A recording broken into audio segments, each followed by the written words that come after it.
We're going to discuss several different ways to open up the subscap. The subscap, as far as powerlifting, usually you notice it when you're trying to get to the deadlift, and if it's tight, you're not able to rotate about the shoulder all the way through to grab that barbell. So we can stretch it, and we can also do some myofascial release. And so I'm going to start with some myofascial release or techniques. So one, if you got somebody that knows how to do it, find them and have them work on it for you. But what we're going to do is actually take this barbell. So this is a nice 1-inch end here. You're probably going to want to put a towel on it.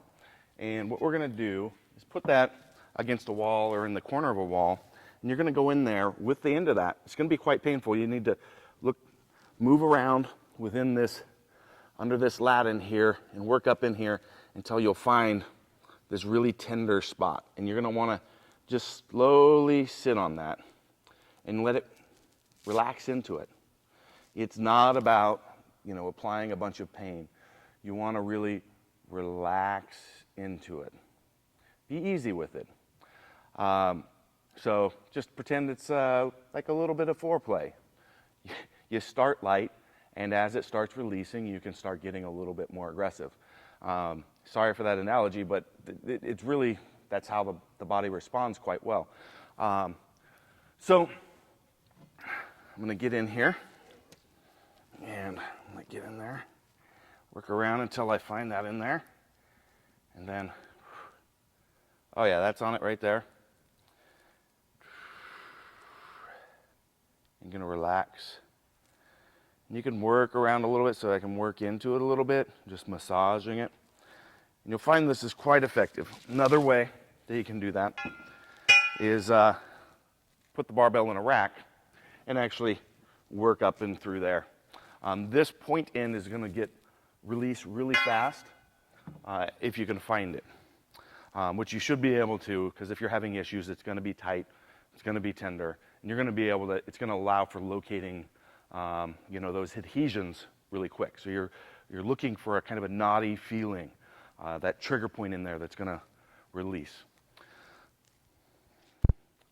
So this is another method for opening up the subscap, using some bands, some stretching. I've seen Kelly Starrett do this along with a number of other people, so not sure exactly where I'm stealing it from. But I'm doing it here in the kneeling position because my rack is low, so you can do this standing with the band mounted higher. You actually want the band probably up a little above the shoulder height, so not necessarily the maximal position here. I'm gonna loop it around my elbow and come into this position here, okay? And you can see you're really opening up that lat, but it's also gonna be working that subscap as well. Boom. So this is a great tool. Again, you don't need to be necessarily super aggressive at the start. Relax into it. Let that band, when you're using bands for stretching, you want to let them pull you open.